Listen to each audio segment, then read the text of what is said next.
Ça y est, ça fait 1 an que j'ai lancé ma chaîne YouTube.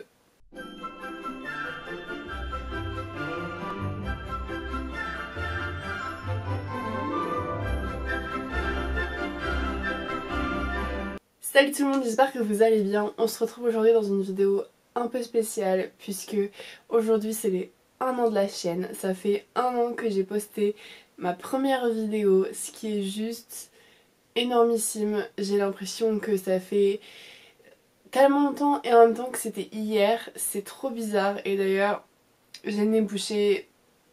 J'ai une voix bizarre si jamais vous vous demandez. J'avais envie voilà, de faire une petite vidéo déjà pour vous remercier parce que là aujourd'hui, le jour où j'ai filmé cette vidéo, nous sommes 190, enfin vous êtes 190 sur ma chaîne. Un grand merci juste énorme à toutes ces personnes qui me suivent, à vous qui me laissez des commentaires, des j'aime sous mes vidéos, qui me suivez.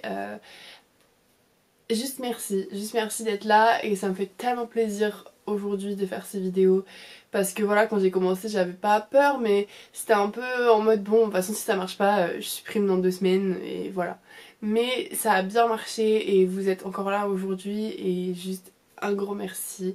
Et du coup je me suis dit que j'allais vous faire une petite vidéo un peu rigolote, enfin que j'allais me mettre la honte quoi, un peu. Ça fait quelques temps que j'ai vu passer ce tag qui est donc le tag de la honte où on est censé répondre à des questions pour parler de nos les pires choses qu'on ait fait en tant qu'écrivain, auteur. Donc bah voilà, hein, on va sortir un peu la honte. Donc j'ai préparé mes questions. À la fin de cette vidéo je répondrai aux quelques questions que vous m'avez posées puisque j'avais lancé sur Insta et sur Twitter une FAQ. Donc voilà, comme j'ai pas eu beaucoup de questions je me suis dit que j'allais faire un tag et que j'allais répondre à vos petites questions à la fin de la vidéo. Donc j'ai mes questions dans mon petit carnet et puis on va commencer à y répondre. Donc première question, c'est ton pire plagiat. Alors j'ai réfléchi pendant hyper longtemps à cette question et je me suis dit mais j'ai jamais plagié, je crois que j'ai jamais vraiment plagié. C'était souvent des inspirations, je me disais ah tiens j'aime bien cette histoire, j'aimerais écrire quelque chose de similaire, tout en changeant les choses bien sûr. Mais je me suis rappelé que j'avais fait une fois en fait, j'avais lu une description incroyable d'un château dans un livre et que j'avais tellement trouvé ça tellement beau que quand j'avais écrit une description d'un château, j'avais ouvert le livre et j'avais juste changé les couleurs, quelques adjectifs. Voilà, on va dire que c'était un peu du plagiat, c'était du plagiat. J'ai jamais refait vraiment de plagiat après, mais voilà. Je pense que je le referai jamais parce que c'est pas bien. mais non, je pense que je fais plus des inspirations que du plagiat, à part ce petit moment de faiblesse où je me suis dit tiens la personne a tellement bien écrit ça que bah flemme d'essayer de faire mieux. Ou de le faire à ma manière en tout cas. Alors deuxième question, c'est ta pire facilité scénaristique. Alors pareil, j'ai hésité entre deux, mais il y a une autre question qui m'a fait penser plus à un autre projet. Et donc là c'est un projet que j'ai toujours pas écrit, qui est prêt à être écrit, mais voilà, il attend toujours. Et c'est donc les Harpies qui est un projet que ça fait longtemps que je le fais, que j'y pense. Ça va faire 3-4 ans. Et en fait c'est un spoil, hein, un énorme spoil, mais c'est le voyage dans le passé et du personne qui vient te prévenir de ce qui va se passer. Voilà. Je pense que c'est la pire facilité scénaristique que j'ai pu faire dans le sens où je trouve que c'est trop facile. Tu sais, t'as quelqu'un qui arrive et qui te dit il va se passer ça, fais attention à ça, peut-être faire attention à cette personne, tu vois, ce genre de choses. Mais au final c'était juste au début ça, après j'ai mis de l'eau dans mon vin, on va dire que j'ai essayé de rendre ça un peu moins facile on va dire et c'est voilà. Mais je pense que c'était ma pire facilité scénaristique que j'ai pu faire ou que j'ai pu imaginer du moins puisque je l'ai jamais écrit. Troisième question, le pire élément déclencheur et c'est pareil j'ai mis du temps à trouver parce que c'est un projet que j'ai écrit il y a très longtemps, que j'avais posté sur Wattpad à l'époque, qui s'appelait la plaine aux fleurs, la plaine des fleurs, je sais plus comment ça s'appelait. On suivait une fille, toute sa famille était tuée. Je trouve que c'est le pire élément déclencheur parce que moi clairement si on tuait toute ma famille, je reste prostrée dans une pièce et je ne bouge plus pendant 1 an. Voilà, puis surtout voilà mon personnage après s'en battait les couilles que toute sa famille soit morte. Alors là entre la question 4 et 5 j'ai beaucoup hésité et je sais pas parce que la question 4 c'est donc ton pire personnage et je sais pas si c'était le pire personnage que t'aies créé dans le sens c'est le plus méchant ou c'est le pire que t'aies créé parce que il a pas de but ou que je sais pas pourquoi il est là mais il est là. Donc j'ai préféré partir du côté le pire que j'ai écrit, le plus méchant, parce que en vrai j'ai jamais écrit de personnage qui ne servait à rien. Parce que quand j'étais plus jeune, que j'écrivais il y a plus longtemps, je suivais toujours un peu les codes dans le sens, vous savez, il y a le mentor, t'as le héros, t'as l'allié du héros, t'as le méchant. Je m'aventurais pas dans des choses à créer des personnages qui n'avaient pas de but. Mais c'est vrai que maintenant je crée mes personnages beaucoup plus profondément que ce que je faisais avant. Mais du coup je suis partie sur le plus méchant qui est du coup Richard dans Sauvage, qui est le monsieur qui kidnappe les 5 enfants dont on suit l'histoire dans Sauvage. C'est vraiment le plus méchant que j'ai écrit, parce que tous mes autres méchants dans les autres histoires, ils ont toujours un petit côté où tu te dis ouais il a une raison de faire ça. Alors que là Richard il est juste pur et dur méchant, y a pas à chercher plus loin, il est méchant, c'est tout. Et du coup c'est là que j'ai eu du mal, parce que la question 5 c'est ton pire antagoniste. Et du coup j'ai réfléchi, c'est pareil, c'est une histoire que j'ai toujours pas écrite, que j'avais commencé mais que je sais pas, je trouvais que j'avais pas assez de choses encore pour la commencer et être sûre de faire quelque chose de bien. C'est du coup Ultima Amoris, qui est un truc basé sur la mythologie grecque. Et donc en fait il n'y avait pas réellement de méchant. Il n'y a pas réellement d'antagoniste. Voilà, c'est tout ce que j'ai à dire. Et c'est pour ça que je me suis rendu compte que mon histoire n'allait pas tenir la route et qu'on allait juste se faire chier devant, enfin en train de la lire. Et même moi en l'écrivant, je m'en suis rendu compte. Donc je me suis dit, fais demi-tour, cherche un antagoniste, cherche quelque chose qui pourrait, voilà, empêcher tes personnages d'avancer et pas juste des péripéties comme ci comme ça qui viennent de nulle part. Voilà. Mais je dirais que voilà, c'est ça, c'est parce que mon pire antagoniste, parce qu'il n'y en avait pas. Question 6, est-ce que tu t'es... J'arrive pas à dire 6 avec le nez bouché, c'est un truc de ouf. Question 6, est-ce que tu t'es déjà mis en scène dans un de tes livres? Alors oui, dans Sauvage. Alors pareil, enfin c'est compliqué. C'est Sarah qui est du coup un des personnages de Sauvage, qui est en fait plus une représentation d'un sentiment que j'ai eu il y a quelques années de cela. On va dire que c'est plus un petit morceau de moi. Elle me représente moi à un moment T de ma vie avec une émotion particulière. Donc voilà. Et pareil, les autres personnages représentent des choses qui sont arrivées dans ma vie ou des personnes qui ont été dans ma vie. Et voilà, c'est une histoire un peu exutoire, où j'ai un peu mis toute ma colère dedans à un moment où j'en avais besoin, et voilà, c'est pour ça que je dirais que c'est l'histoire qui a le plus de morceaux de moi-même réellement, on va dire. Alors question 7, une fanfiction inavouable. Alors j'ai pas vraiment de fanfiction inavouable, je dirais juste que j'en ai vraiment fait une sur Thomas Brody Sangster. Si vous ne voyez pas qui c'est, je vous mets une photo juste ici. J'adore ce mec, vraiment. Et j'avais fait une fanfiction, par contre là c'était 100% moi dedans, il n'y avait aucun problème, c'était 100% moi. Et c'était un peu pour faire une vie de rêve, on va dire. Voilà, c'est tout. Mais non, elle n'est pas inavouable, c'est plus que je l'avais écrit pour moi-même et que je m'étais éclatée quoi. Question 8, le pire cliché que tu aies utilisé. Et je pense que c'est dans Edge Witch, puisque pour moi je trouve que c'est une facilité scénaristique aussi, dans le sens où, vous savez, vous avez un personnage qui n'arrive pas à utiliser ses pouvoirs, patati patata, et bim, à un moment, le moment où il le faut, tu vois, il faut que la personne réussisse à utiliser ses pouvoirs à ce moment-là, bah bim, d'un seul coup, il y arrive. Et c'est un peu ce qui se passe dans Edge Witch, à 2 moments. Donc, mais bon, après... c'est plus des... Enfin je sais pas, j'essaie de le tourner bien, mais c'est un cliché quand même, je trouve que c'est un cliché, je trouve quand même. Que voilà, tu te dis, ah, il va se passer quelque chose, il va se passer quelque chose, et oui c'est ce qui se passe, parce que de toute façon, bah sinon, voilà, soit elle serait morte, soit elle serait blessée, soit machin, nanana.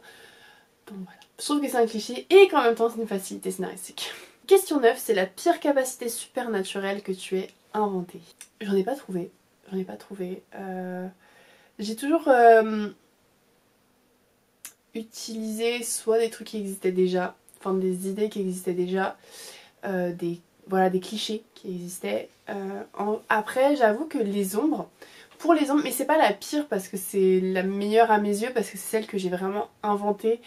J'ai inventé tous les codes de l'utilisation de cette magie, de ce pouvoir, de chaque pouvoir différent. Et je dirais pas que c'est ma pire, mais c'est la seule que j'ai vraiment inventée. Donc si je devais dire pire, la pire capacité surnaturelle que j'ai inventée, bah j'en ai pas. Et question 10, le conseil que tu donnerais à toi d'avant en tant qu'auteur. Et je pense que je lui conseillerais de se mettre sur un seul projet à la fois et de s'y tenir, de le finir, parce que là, le premier jet qu'on a terminé c'était en 2020, alors que j'écris je pense depuis 2011-2012. Je dis ça, j'ai rien. Mais Clara, si tu m'écoutes, finis tes projets, finis-les. Merci. Donc voilà, j'en ai fini pour ce tag. Je vais maintenant répondre à vos petites questions que vous m'avez du coup posées sur Insta. J'ai ma meilleure amie qui m'a demandé ton livre préféré, ta personne préférée, bien sûr que c'est toi. Et mon livre préféré c'est Rebecca de Daphné du Maurier. D'ailleurs, faut que tout le monde le lise parce que c'est juste incroyable. J'ai été soufflée par cette histoire et voilà. Alors que c'est pas du tout Enfin, j'aime bien tout ce qui est secret, un peu gothique, vous voyez, dans ce genre-là. Mais voilà, c'est pas le genre de livre que je lis le plus, mais c'est mon livre préféré de tous les temps, vraiment, genre vraiment. Ensuite, elle m'a demandé la vidéo que j'ai préféré faire. La vidéo que j'ai préféré faire, je pense que c'est la première. C'est la première vidéo parce que j'ai trouvé ça hyper euphorisant. Enfin, j'étais tellement contente et j'étais tellement stressée en même temps. Et j'ai été accueillie en fait à bras ouverts et c'est juste trop bien et je vous en remercie tellement. Et je pense que c'est la première. Et sinon, en général, je dirais les vlogs écriture, c'est ce que je fais le plus parce que c'est ce que j'aime le plus faire. Et ce que j'aime bien en fait dans les vlogs écriture, c'est que je suis plus... je suis hyper naturelle. Je cherche pas ce que j'ai envie de dire. Enfin, des fois je cherche. Mais du coup, je vous le dis de la façon dont j'ai envie de le dire.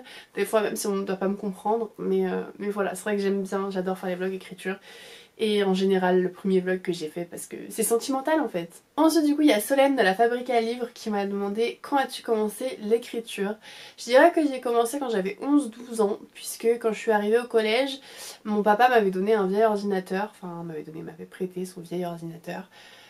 Où il n'y avait pas du tout internet dessus. Je pouvais juste ouvrir, vous savez c'était même pas Word, c'était bloc-notes sur Windows et j'écrivais là-dessus. Donc ouais, je dirais à cette époque-là, mais c'est vrai que dans ma tête, techniquement, je crée des histoires depuis très longtemps. Je pense comme chaque enfant et après soit t'as envie de les écrire, soit tu les gardes dans ta tête.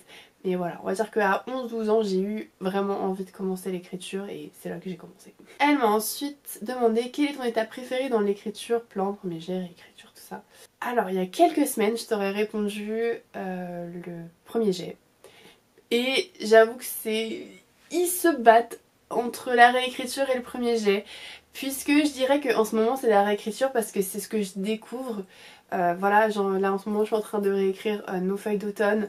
Enfin, techniquement, là, je suis à la deuxième relecture, mais j'ai fait la première réécriture.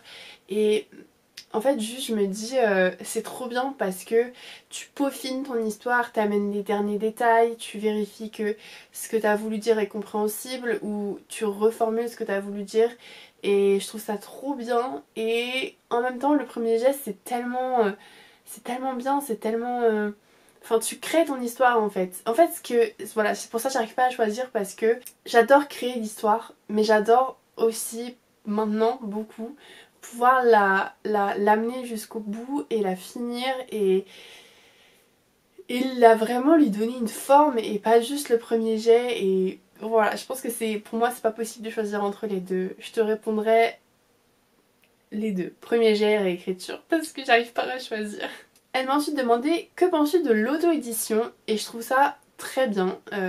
Pendant, on va dire jusqu'à temps que je commence ma chaîne et que je m'intéresse à vraiment les autres chaînes des auteurs-tubes, enfin d'auteurs-tubes on va dire, je me suis rendu compte qu'en fait c'était pas ce que j'imaginais. Moi vous savez je voyais le cliché avec les gens qui font leur couverture avec des photos prises par-ci par-là et avec un titre marqué en jaune. Vous voyez le style que je veux dire. Je pense qu'il y a beaucoup de gens qui voient cette image là et en fait j'ai appris à voir autre chose.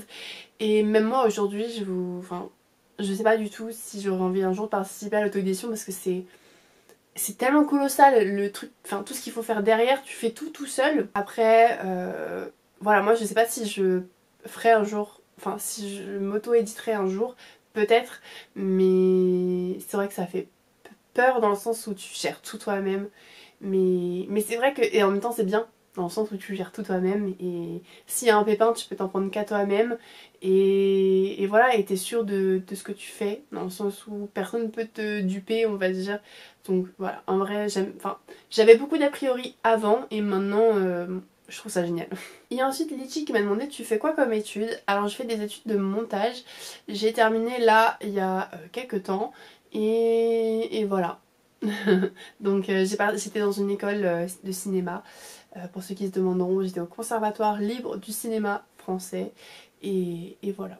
J'espère que cette vidéo vous aura plu. Je vais vous laisser ici et je vous dis à dans quelques jours puisqu'on se retrouve mercredi pour le premier vlog du Camp Nano.